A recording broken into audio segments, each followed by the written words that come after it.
어느덧 10번째 봄입니다. 세월호 참사가 일어난 지 10년이 되었습니다. 그날의 슬픔을 잊지 않기 위해 전국 곳곳에서 참사 10주기 추모 행사가 있었고, 각 교구별로도 12일부터 추모 미사가 거행되었습니다. 304명의 희생자와 아직도 상실의 아픔에 힘들어하는 유가족들을 기억하기 위해서 말입니다. 세월호 희생자들을 기억하고 유가족들과 연대하는 일들, 이런 기도를 위한 자리조차 정치적 움직임이라고 말하는 이들에게, 아직도 슬퍼하느냐라고 말하는 이들에게, 그리스도인으로서 희생된 이들을 위해 마음 모아 기도하는 것은 당연한 의무가 아닐까요? 일반적 죽음이란 없지만 이 참사는 특별히 의혹과 억울함이 담겨 있습니다. 그래서 이 희생자들과 유가족들이 겪고 있는 고통에 좀 더 함께하는 것, 바로 기억하고 연대하는 것입니다. 그것이 우리가 남아있는 이 세상에서 할 수 있는 그들을 위한 최선의 방법이 아닐까 싶습니다. 오늘 이 미사 중에서도 그들을 위해 기도하는 마음을 모았으면 좋겠습니다.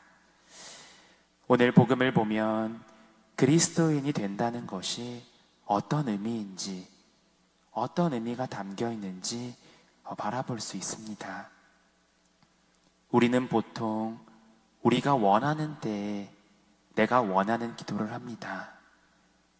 일상생활을 하다가도 시간을 내어 기도하지 않고 시간이 남을 때 기도합니다. 그리고 시간이 났을 때 성전을 찾아 내가 바라는 것을 청합니다. 그러나 참된 그리스도인은 다릅니다.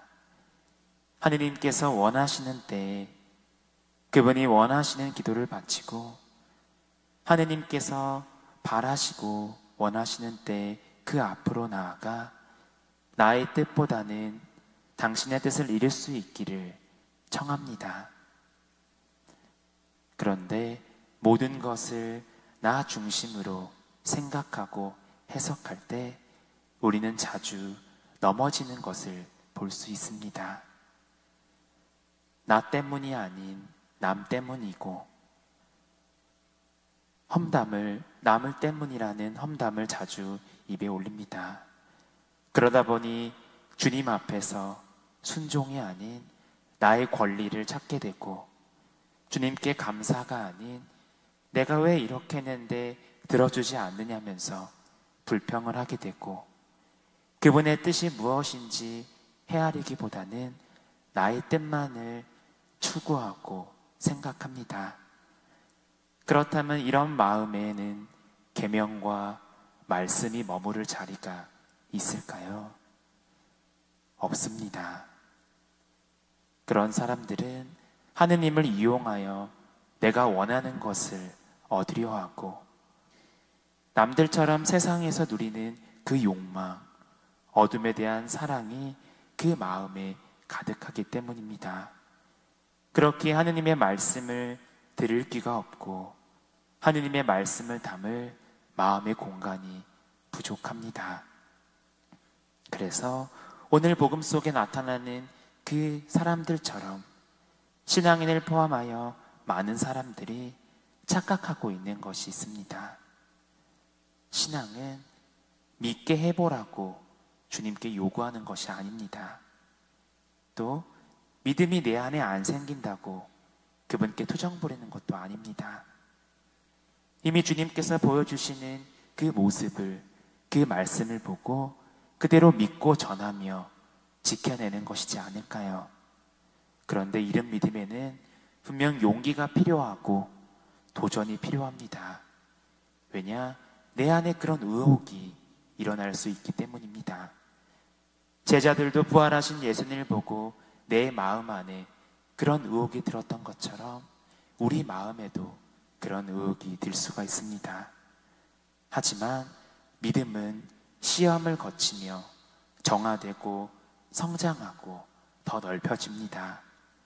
그래서 부활을 믿고 전하는 이들에게 오늘의 말씀은 또 다르게 다가옵니다. 바로 죽음이 더 이상 우리를 지배하는 것이 아니라 부활의 기쁨이 생명의 빵으로 유지된다는 겁니다. 그런데 우리가 이미 머리로 알고 있는 지식으로는 다른 사람들을 판단하게 되고 이해하지 못하게 됩니다. 바로 제자들이 부활하신 예수님을 알아보지 못했던 것처럼 우리에게 다가오는 그 생명의 빵을 알아보지 못할 수도 있습니다. 그렇게 우리는 신앙적인 것이 아닌 세상의 것을 찾게 됩니다. 왜냐하면 나의 믿음이 흔들리기 때문이죠. 세상의 것을 계속 찾다 보니 결국 영적인 메마름, 허기짐, 그리고 공허함이 다가올 수밖에 없습니다. 그러나 많은 현대인들이 그런 내 안의 공허함, 외로움, 목마름을 다른 것들을 통해 채우려 하고 또 소모하고 소비하고 있습니다. 그런데 어떻습니까? 그런 목마름과 배고픔들이 과연 채워지고 있을까요? 형제 자매 여러분, 그렇게 우리는 더욱더 필요로 합니다. 주님께로 한 발짝 더 나아가는 겁니다. 주님과 함께 할 때 결국 우리는 삶에 배고프지 않을 것입니다. 주님을 믿을 수 있도록 한 걸음 더 나아가는 것이 필요합니다. 그럴 때 우리는 인간적인 사랑에 목마르지 않을 것입니다. 이런 부족한 우리도 하느님께서는 그냥 믿어주십니다.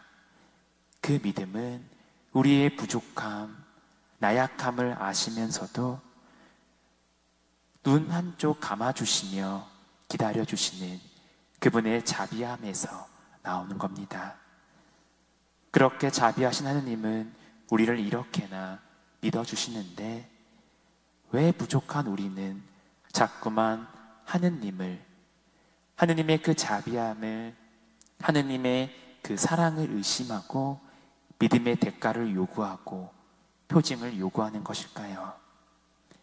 믿음은 이성과 감각으로 확인할 수는 없어도 마음과 영혼이 이끄는 대로 따라갈 수 있습니다. 분명 우리가 그 길의 끝에 닿아갔을 때 하느님께서 주시는 그 영원한 생명과 기쁨을 발견할 수 있을 것입니다. 매 미사 안에 우리에게 생명의 빵으로 다가오시는 그분의 몸을 받아들이며 우리의 이 여정을 묵묵히 걸어가는 여러분이 되었으면 좋겠습니다. 선생님, 그 빵을 늘 저희에게 주십시오. 아멘.